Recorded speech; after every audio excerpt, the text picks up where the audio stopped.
itu tergantung dari masing-masing sih sebenarnya. Tidak mengikat berapa dan sebagainya, cuma kembali lagi ke dokumentatornya. Oke, selamat sore teman-teman semua. Selamat sore. Selamat sore. Satu narasumber yang sangat jarang susah kita hubungin, Mas Dananta.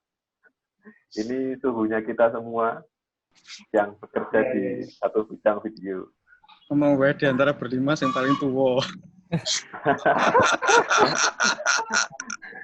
Sebenarnya kita mau ngomong gitu, Mas. Cuman karena kita ngomongnya yang disepuhkan aja. Ya, disepuhnya. Beliau ya. Hebatnya beliau ya. Keris sebenarnya. Iya, toh makanya. Kegiatan di rumah selama masa pandemi ini apa guys? Kalau ya di rumah aja ya kegiatannya paling cuma ngisi daring untuk ngajar di SMK aja sih, sama nyelesain beberapa project editing yang masih ada.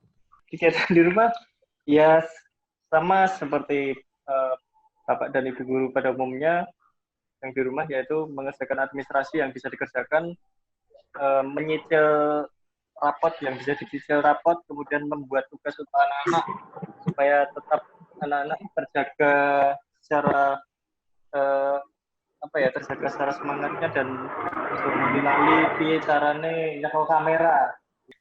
Kegiatan saya sehari-hari, saya kan doyan editor juga di rumah, jadi yang sering di rumah udah biasa banget di rumah, mungkin itu yang pas job atau pas ngajar aja, jadi ya nggak begitu terasa, tapi yang terasa ya job seperti itu mas, sama ngajarnya di rumah jadi agak susah ketemu mahasiswa, karena kan mata kuliahnya praktek semua.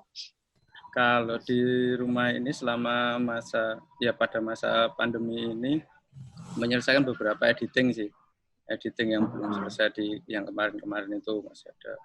Terus ya kebetulan ini ada program sih dari teman-teman ADN, Asosiasi Dokumentaris Nasional. Nah, kan terbagi dalam masing-masing kordanya, ada Solo, Jogja, Semarang, dan sebagainya. Nah, itu untuk merekam hal-hal yang terjadi di sekitar kita, yang terjadi di masyarakat. Nah, itu nanti untuk program di Kementerian Pendidikan dan Kebudayaan.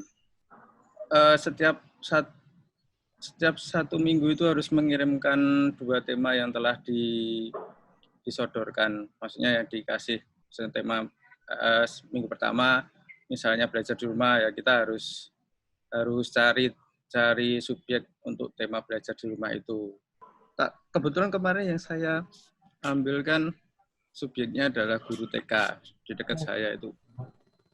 Jadi kesusahannya ya ada orang tua yang karena ya tingkat penghasilannya kan otomatis berbeda-beda, dan semakin kesini kan juga otomatis kan berkurang kan karena masa ini. Jadi ada yang istilahnya sambat untuk pulsa, kuota, dan sebagainya dengan adanya itu jadi permasalahan lagi sih yang harus mencoba untuk dipecahkan bersama-sama juga. Kemudian yang istilahnya saya gaptek, nggak mudeng ini ngirim tugas secara online ini ada yang bingung juga. Itu belum lagi kalau orang tuanya bekerja, misalnya kan beberapa kan kalau ada yang sebagian besar kan buruh, ada yang shift-shiftan kan, misalnya harus tugasnya shiftnya pagi gitu, dia juga bingung juga gimana harus ngakalinnya untuk anaknya belajar di rumah tuh. Jadi beberapa problematika itu akhirnya tertangkap di waktu pengambilan gambarnya itu sih. Jadi ya untuk 8 minggu ke depan ya masih berkutat tentang pendokumentasian fenomena yang terjadi di masyarakat sih. Jadi kan kerjanya itu tim atau sendiri? Terus berapa orang atau terus sistem kerjanya seperti apa? Jadi sebenarnya seperti video jurnalis sih. Jadi kita single aja. Bisa sebenarnya kalau dari sananya itu dari ADN asosiasi dokumenter itu kita bisa bekerja 1, 2, atau 3 orang itu monggo. Tergantung nanti subjeknya terus materinya yang pengen diangkat itu seperti apa. Cuma rata-rata pasti cuma hanya 1 orang itu masih bisa mengcover itu. Karena hanya simpel aja sih, nggak terlalu. 1 minggu ada 2 video dengan 1 Oh, 2 tema. materi. Ya, 2 materi. Itu ngirim raw footage-nya. Oh, itu berarti masih bentuk mentah, Mas ya? Masih bentuk mentah. Sama editing untuk 1 menit. Offline? Online. Udah online. Udah. Siap tayang itu online. 1 menit. Cara bergabungnya gimana, Mas Bukir? Masyarakat? Kalau yang program ini kan udah di list 300 orang itu kuotanya udah terpenuhi. Kemudian akan tetapi untuk di Asosiasi Dokumentaris Nasional sendiri membuka untuk open recruitment-nya, keanggotaannya itu untuk umum. Nah, itu untuk next-nya sih. Atau mungkin setelah ini atau mungkin proyek yang lain bisa masuk di situ. Jadi teman-teman harus registrasi dulu untuk apa istilahnya itu untuk pendaftarannya. Tapi untuk yang progres khusus untuk masa pandemi ini kuota 300 itu sudah terpenuhi sih. 300 itu untuk seluruh Indonesia. Seluruh Indonesia. Karena setiap korda itu 10 orang.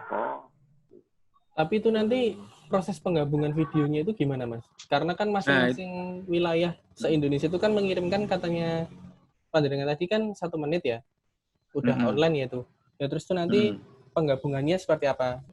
Kalau di program, jadi kita menyebutnya ini adalah programnya rekam pandemi. Jadi ini semua nanti raw footage-nya itu dikirimkan ke pusat, ke Kemendikbud. Nah, nanti di sana udah ada tim sendiri yang untuk apa itu namanya untuk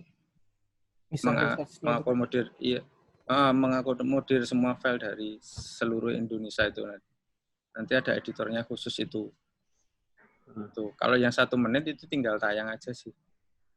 Kalau yang raw footage itu nanti masih dipilihin lagi untuk diedit lagi untuk ditayangkan di TVRI. Itu.